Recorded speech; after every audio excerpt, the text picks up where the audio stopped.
Hi everyone, welcome to our second episode of the Giraffe, the Pelly and me.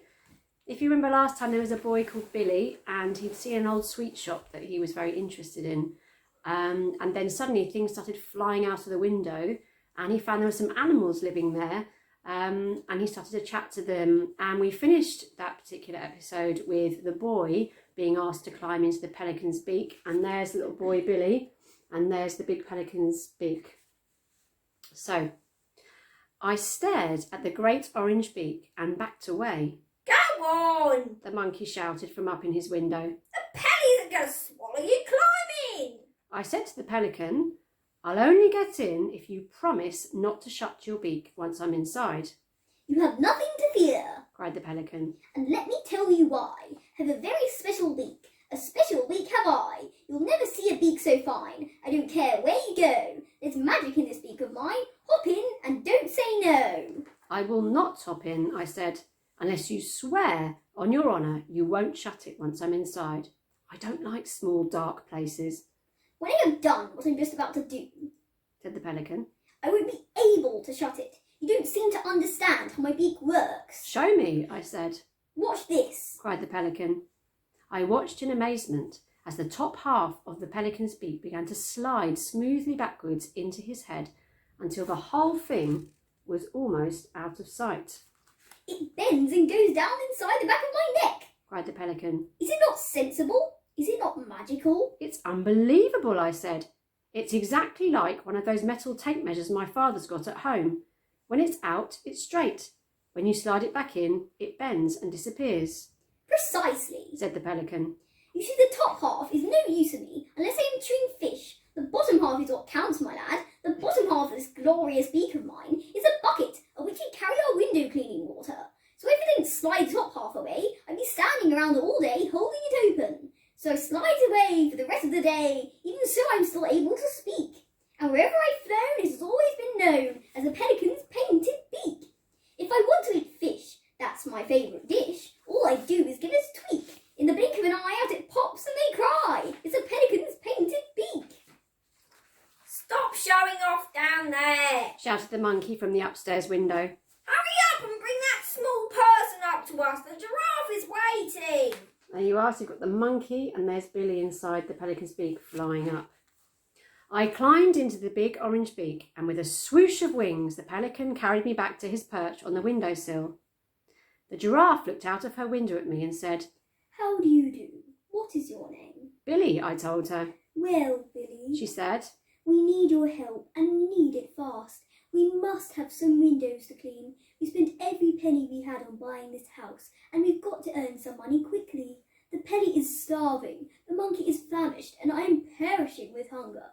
The Pelly needs fish, the monkey needs nuts, and I am even more difficult to feed. I am a geranious giraffe, and a geranious giraffe cannot eat anything except from the pink and purple flowers of the tingle tingle tree. But those, I am sure you know, are hard to find and expensive to buy. the pelican cried out. Right now I am so hungry I could eat a stale sardine. Has anyone seen a stale sardine or a bucket of rotten cod? I eat the lot upon the spot. I'm such a hungry bard. Every time the pelican spoke, the beak I was standing in jiggled madly up and down, and the more excited he got, the more it jiggled. The monkey said, What Pelly's really crazy about is salmon. Yes, yes, cried the pelican. Salmon, oh glorious salmon. I dream about it all day long, but I never get any. And I dream about walnuts, shouted the monkey. A walnut fresh from the tree is scrumptious, galumpious, so flavoury, savoury, so sweet to eat. Makes me all wobbly just thinking about it. At exactly that moment, a huge white Rolls-Royce car pulled up right below us, and a chauffeur, driver, in a blue and gold uniform got out. He was carrying an envelope in one gloved hand. There he is. There's the driver of the big Rolls-Royce. Good heavens, I whispered. That's the Duke of Hampshire's car. Who's he? asked the giraffe. He's the richest man in England, I said. The chauffeur knocked on the door of the grubber. He looked up and saw us. That's what he could see when he was standing underneath the sweet shop. He could see the monkey and the giraffe and Billy up there. He saw the giraffe, the Pelly and monkey and me all staring down at him from above, but not a muscle moved in his face, not an eyebrow was raised. The chauffeurs are very rich men, are never surprised by anything they see. The chauffeur said, His Grace the Duke of Hampshire has instructed me to deliver this envelope to the ladderless window cleaning company. That's us! cried the monkey. The giraffe said, Be so good as to open the envelope and read us the letter. There's the chauffeur reading out his letter from the Duke of Hampshire. The chauffeur unfolded the letter and began to read. Dear sirs, I saw your notice as I drove by this morning. I have been looking for a decent window cleaner for the last 50 years, but I have not found one yet.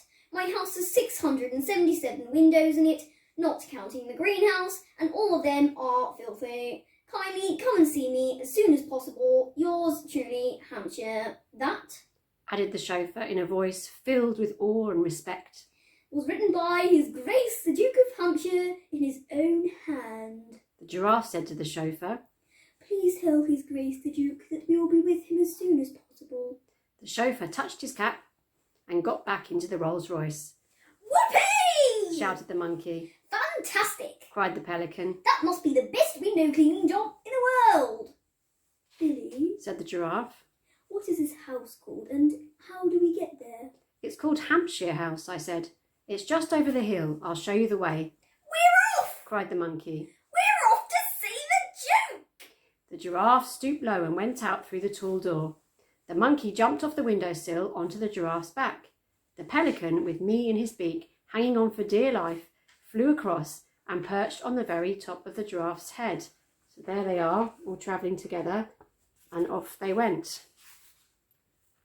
It wasn't long before we came to the gates of Hampshire House. So here is a picture of a huge house called Hampshire House that the Duke owns, and they're going to try and clean all of those windows. And as the giraffe moved slowly up the great wide driveway, we all began to feel just a little bit nervous. What's he like, this Duke? The giraffe asked me. I don't know, I said, but he's very, very famous and very rich. People say he has 25 gardeners just to look after his flower beds. Soon the huge house itself came into view, and what a house it was. It was like a palace. It was bigger than a palace. Just look at those windows! Cried the monkey. They'll keep us going forever! Then suddenly we heard a man's voice a short distance away to the right.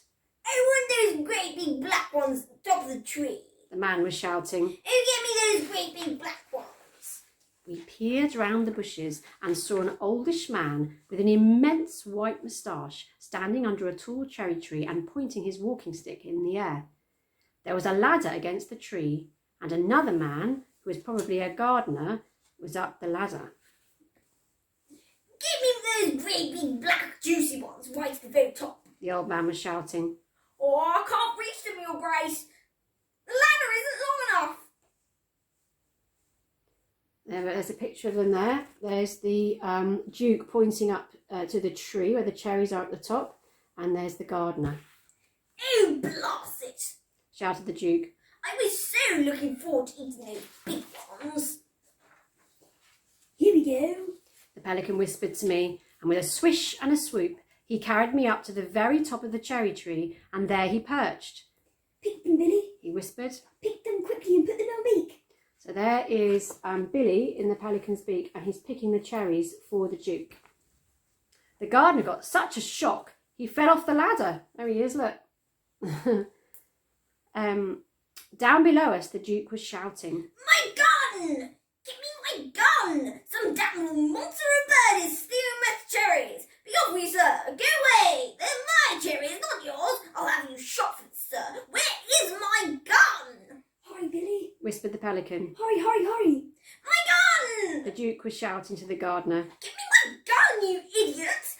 I'll have that feeding bird for breakfast, you see if I don't. Thank you for listening, and we'll see you next time for the next episode. Bye!